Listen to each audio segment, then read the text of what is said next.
Hello, everybody. Welcome to the Canadian Shield. My name is Sterling. I'm your host. The Liberals are still talking away, patting each other on the back, and trying to find us a way to convince the Canadian people that they're listening. They've been ignoring you for 9 years, but all of a sudden, for this last year, for this last run, they're listening. All you have to do is agree with them on every policy that they've ever implemented, no matter how socialist you think that it is, and no matter how bad your life is. You don't have the right to be worried about your rent right now. They want you to worry about the future, not the present. The present is something that they want you to ignore. The future is what you have to listen to.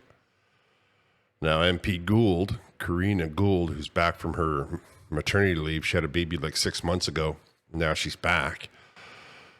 And I have my suspicions as to why she's back, but I will leave those till after we have listened to what she has to say. However, before I get into it, I would encourage you to like, comment, subscribe, hit the notification bell, share this channel with all your socials. Now, when you hit the notification bell, that will bring my videos right into your feed when I upload them every time as they come in. However, if you hit the thumbs up, it shows the algorithm that the content is worthy and that it should be shown to people that may never have heard of me, but are listening to similar content. So I encourage you to hit the thumbs up. MP Gould, who is the Liberal government leader inside the House of Commons, came to the microphone for some reason, even though she's been out of politics. However, she still has lots to say, and of course she was just repeating the same message that they've been saying the whole time, right? Oh, everybody, Canadians are in love with dental care, Canadians are in love with child care, and Canadians are in love with school food programs.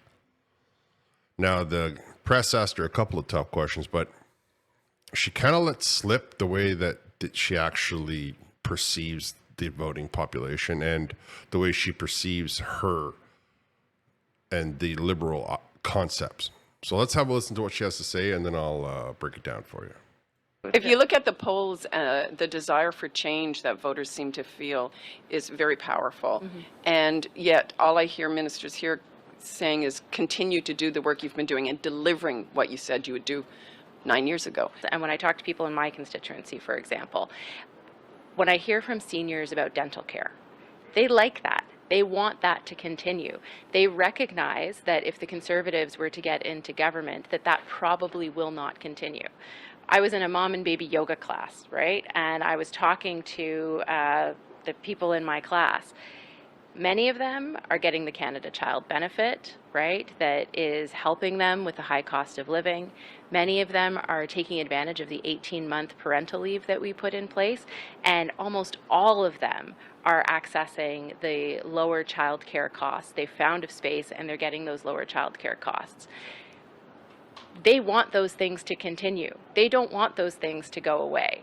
And the question is, what is the change that Canadians are looking for? It's not those changes in policies, because those are making a real tangible impact for Canadians. I think it's great that she pointed out that the Liberals have been saying the same old thing over and over again for 9 years. So props to the reporter for saying that. I don't have any belief that they're looking out for the Canadian population, the Canadian public at large, but at least she did say something that made sense. Now, I just want to dissect that last little story. They love telling you that they're out there rubbing arms with the common person, right? A mom and baby yoga class. Ever had a baby? You ever seen a 6-month-old baby that needs yoga? They can put the heel of their foot in their mouth. I mean, they don't need no yoga. But for some reason, they all talked to her. They all told her that they got a space. Now, I listen to people, and I know a lot of people in different regions of this country. Nobody's getting any spaces. They're closing because they're flat. The companies are going out of business. Only people in the major cities are getting some, and only because they're converting entire schools over to this child mill that they're trying to create, this indoctrination, this institutionalized child that they're hoping to create, like they do in every socialist system. So I want you to ask yourself if what you just heard from her is something that they concocted, or do you really believe that she lived what she just described? That seniors, they are willing to vote for them because they gave them dentures. The fact that they can't find a place to live doesn't bother them. The fact that their grandkids can't find a place to live somehow doesn't bother them. That doesn't make any sense to me. Somehow every person in her region where she goes to do yoga, they all got one and they're so happy. But take all that away from what she just said. Let's just leave that to the side. If Canadians are so happy with everything that the Liberals are doing, if Canadians are so content, why A, are the numbers so much in the tank? And why B, are you up here and are every single solitary one of you up here in front of your microphone saying, oh, we know there's things that we need to do and we know that Canadians are suffering? Those two things don't add up. If Canadians were happy and you knew it, you wouldn't be saying anything like that. But Canadians are not happy. And that you do know. This next segment is very telling. To make progress, advance how we are building a inclusive and progressive society and economy. And I think, what our job as Liberals is to demonstrate to Canadians that that's the path that we're on, and that's the path that we must continue on, because we do face headwinds from, to be honest, some pretty extreme right-wing views in our own country right now. And so let's make sure that we are putting forward that plan, that agenda, that vision for Canada that I believe Canadians want to choose. First of all, why does the progressive always exclude so many people? If it's inclusive and progressive, shouldn't it include everybody? Why does people who disagree with you get excluded? That's something that no far left person ever is able to answer for me. Secondly, the way she put that is you have to agree that the Liberal vision for your life is the vision that the Liberal Party is going to put forward. And if you don't agree, then you're not included. Right? She said so herself. You heard her. That it's this vision that she feels is going to be best, and you have to agree with her. No matter what the situation. No matter how you feel about it. Because we face strong headwinds from the right wing. And the reason that the right wing has strong headwinds is because everybody is completely and utterly not happy with the way that the Liberal government is handling things. Now, I'm going to let you hear one more segment out of her, and then I'm going to tell you one thing that I have taken away from this conference of the Liberal Party. Even though they voted for childcare, but throwing out the system is not a solution. On the other hand, it's about making sure that we are thinking about what the future of Canada looks like. So throwing out the system is not the solution. The Conservatives voted for childcare, so we know that they're not going to go against that. Throwing out the system is not the solution, meaning anything that the Liberals have put forward, if you don't agree with them, you're not part of the solution. They will not give you representation in their government.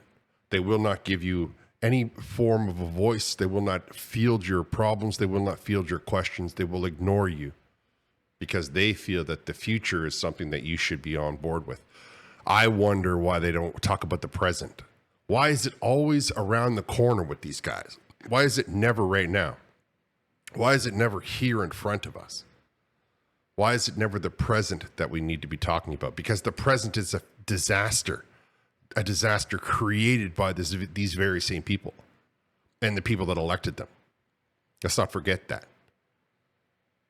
Jagmeet Singh for propping them up. The present is prices of hot dogs for $12, and the list of price increases is so long. It's basically everything that you look at has gone up 50%, 60%. Never mind houses and affordability issues around that, and the fact that the unemployment rate is climbing and that jobs are going to the wayside. They don't care about any of that because you're supposed to be looking at the inclusive future where we put you into not-for-profit daycare. We put your children into there where we can begin to explain to them the way that they are supposed to think. You don't get to say, right? You don't get a say. Remember that. The federal Liberals do not give parents rights in their mind, right? They are going to raise your children for you.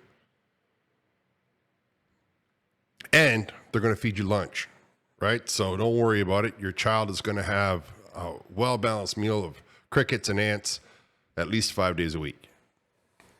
I don't think that because you don't agree with them makes you right wing. They just want you to believe that. They want to put that message out there. But she just said that off the top of her head, right?